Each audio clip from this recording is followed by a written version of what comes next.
everyone, welcome back to another episode of Beauty and the Builder. I'm your host, Brooke, and today we're at the beautiful 405 Cabinets in Stone, and I am joined by our resident expert, Mr. Kevin Pope. How Hi, are you Brooke. today? I'm good. How are you? I am so good. So, what brings us out here on this beautiful Friday? What is the topic? What's going on? So, obviously, we're talking a little bit about kitchens, and specifically, we're going to talk today about countertops. It's one of the key parts of a kitchen that everybody seems to have a little trouble deciding on. Yes. And people can pick a cabinet design in a matter of a few hours, but it might take weeks to get to a decision about a countertop. Now, what's your experience with countertops personally? Everybody's used them, but... Overall, I think the kitchen is like the most important place. I think it's where, we make, but my problem that I've always found, at least for my countertops that I have right now, is when I spill, they stain. And I don't know why that is. Some do, some don't. So I would say, personally, that's what I've got going on right now. That's a great question, and that's one I get a lot of too. And that's why I think today at 405, we've got some really good answers for how we deal with that functional part. Yeah. Obviously, the functional part is key. Everybody makes a mess in a kitchen and you want to clean it up. A cabinet stores stuff and it needs to look pretty, but a countertop is kind of like the clothes you wear. So you see it every day, and it needs to be the best suit you'll ever wear because it's there for a long time.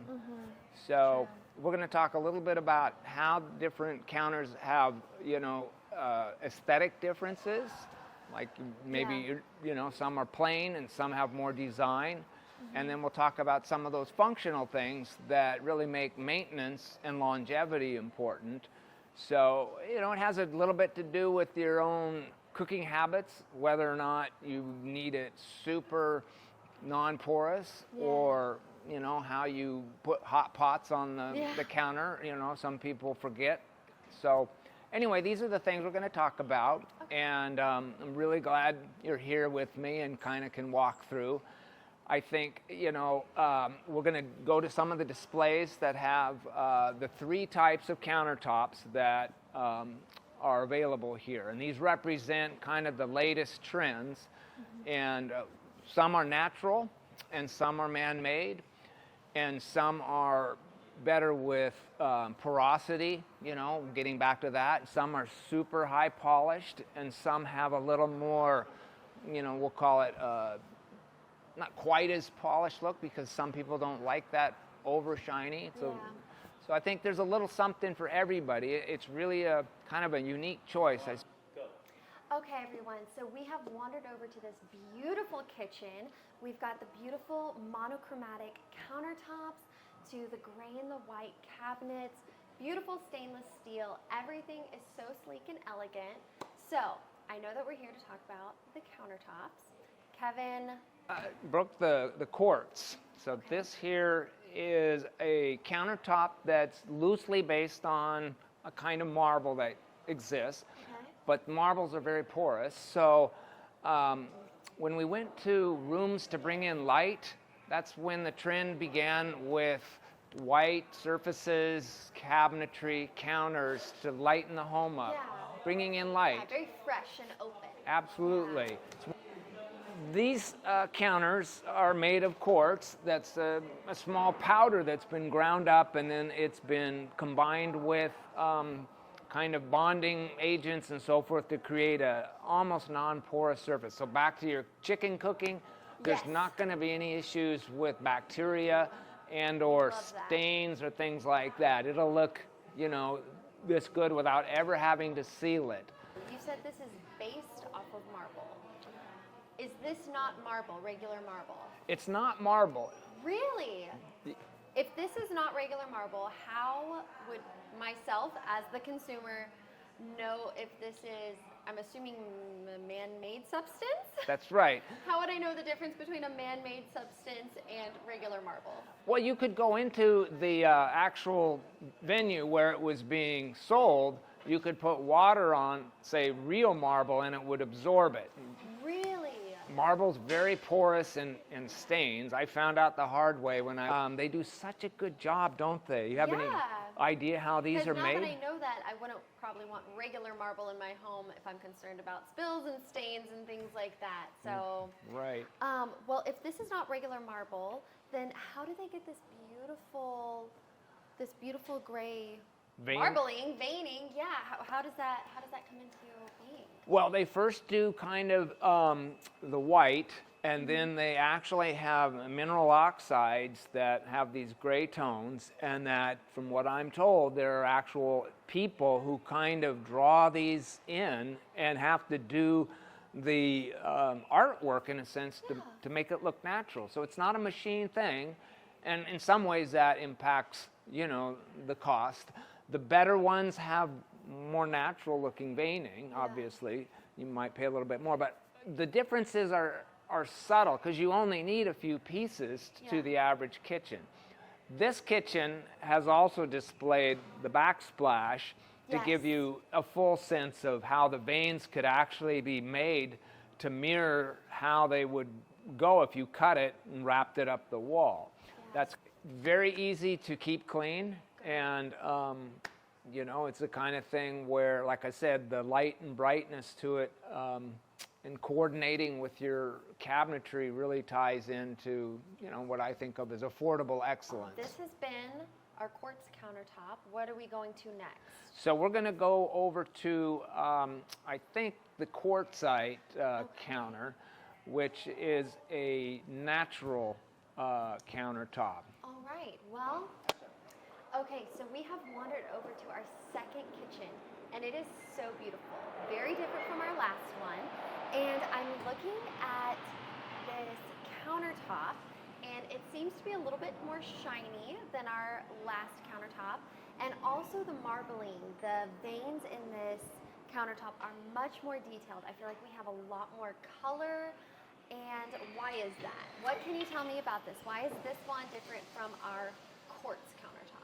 Great question. So this is a natural product. We give it the name quartzite, and it is actually quarried deep in the earth and brought up and cut in these big blocks, and then it's taken to places that are set up to cut it and polish it and then distribute it around the world. So you're going to get a lot of these sort of interesting veining, somewhat random, somewhat mixed, and it's what gives it the characteristics. When you get, the natural thing, nobody else is going to have that in their kitchen. We love that. So I think it's unique, and you can get a lot of bragging rights for that. Yeah. Some of the advantages of it is that it's really hard, so it doesn't scratch. Okay, so we love that. Yeah, I mean, we're all a little rough. You can move the dishes around and not have any worry about that. Okay. I wouldn't make it a cutting board, but even that it could handle. Not on any surface in general. Right, it dulls your knives. So I think then one thing that some of the natural products do need is a little bit of sealing. It's usually done directly after the installation, and that usually lasts for a year or more. Okay. And you can call somebody back to do that, but it's simple to do and not overly expensive. So that's something to keep in mind. You can keep your eye out for maybe if you're making spaghetti, tomato sauce. But it's just general maintenance. General maintenance, right. And I think you look at it and you think, oh, it's $1 million. Well, it's actually, has a little higher price point in some cases, depending on, the demand. But one thing they've done here at 405 is that they've selected pieces that won't break your budget. And, that's a big consideration, in doing these projects. Yeah. I feel like quality, but also budget-friendly quality is very, very important to people like myself, just Absolutely. Your everyday consumer. And again, I feel like for the price point that they've put this countertop at, you really are getting an elevated look. Like we were talking about, like this has white and gray and dark gray and black and brown. And when the light hits it in some areas, it's gold. So I do feel like this is a much richer looking Absolutely. Substance. And it makes sense that it's a little bit more as it is, derived from the earth. It can only be shipped to certain places. It takes time. So It makes sense. Well, Thank you so much for sharing. You're welcome. Thanks, Brooke. What's our next? So what's our next stop? we're gonna go over to this display that features sort of the third and final one here at 405, and it is a man-made type of product called nanotechnology. It's a nano counter that uses quartz and cooks it. So without further ado, we'll go over there and talk about it. Let's do it. Okay, thank you. You're welcome. All right, everyone, we have made it to our third and final kitchen of the day, and just when I thought things could not get shinier or more beautiful, I'm wrong. So, Kevin, tell me about these beautiful countertops. I am loving the gold, and I'm loving how smooth everything is. Can you tell me about it? Yeah, these countertops are referred to as nanocrystallized. It's a term that kind of describes the manufacturing process where they've taken quartz dust and they've cooked it so hot that it melts into almost a glass-like surface. And that's how you get this ultra-polished kind of look. Yeah. I think you would love it because it'd be easy to clean. It looks like it's very easy to clean, like very spill-proof. We can just wipe it right back into the sink. Absolutely. Love that. And it's really hard, so it doesn't scratch. Good. So you don't have to worry about that. I think occasionally the seams are more visible because it is highly polished. But in terms of the overall performance, that's a small consideration. Yeah, those are easy to cover, and somebody might even think it's part of the marbling. That's right. Yeah. So I think it's extremely heat resistant too. Some of the other countertops we talked about having a little bit of a consideration. You asked about a hot pot is against damage. So I think in this case, this is the best if you are in the habit of putting pots down. So this is not going to burn. Okay. And the veining looks, luscious, translucent. I think you really can't tell that it is, man-made. So those are its main things. I think you have to be aware of, acids and things like that, meaning lemon juice or vinegar or something like that. You'd want to wipe up a little quicker than, than normal maybe. But do we have to put sealer on this yearly like our last one? No, great question. This is so dense that it does not require sealer. Awesome. Yeah. Okay. And I feel like I see this this type of countertop a lot. Like even in some of my friends, I feel like they have it outside as well. Great point. This is actually rated for either the indoors or outdoors, really? Where some of the others might, be exposed to the sun and the rain. There's issues with the sealer. There's issues perhaps that the weather, kind of wears them a little bit. But this here is like a piece of glass. It's not going to be, affected by the weather. So that's a good point. Awesome. So this is resistant to the sun, to scratches, to all the things. Very durable. We love it. That's right. Well, thank you so much for sharing all of this really helpful information to us today. You're welcome. Let's get cooking. Yeah, let's get. So, Kevin, could you just give our viewers and myself just a really brief summary on the three types of countertops, just if there's any key point takeaways, what should we take home? Absolutely, Brooke. So today we talked about three types. The first was the quartz.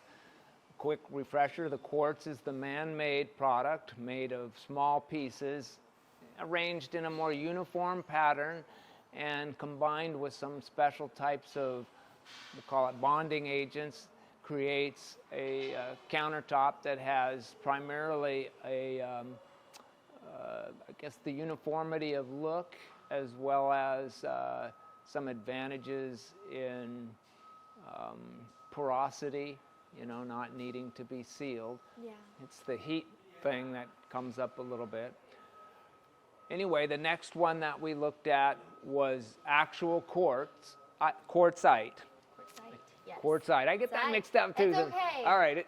Tongue twister. It's a tongue twister. So the quartzite is the natural one that we looked at, and it came from like traditional quarries and cut up into pieces and polished, so forth. Yes.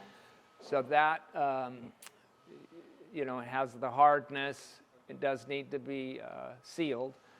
but it does resist scratches and is quite heat resistant. The third one here that we just did, this is the nano-crystallized. Yes. And again, that's a man-made product, but instead of the quartz being blended, it's been cooked up so hot that it creates a glass-like surface. And, you know, those are the three we talked about.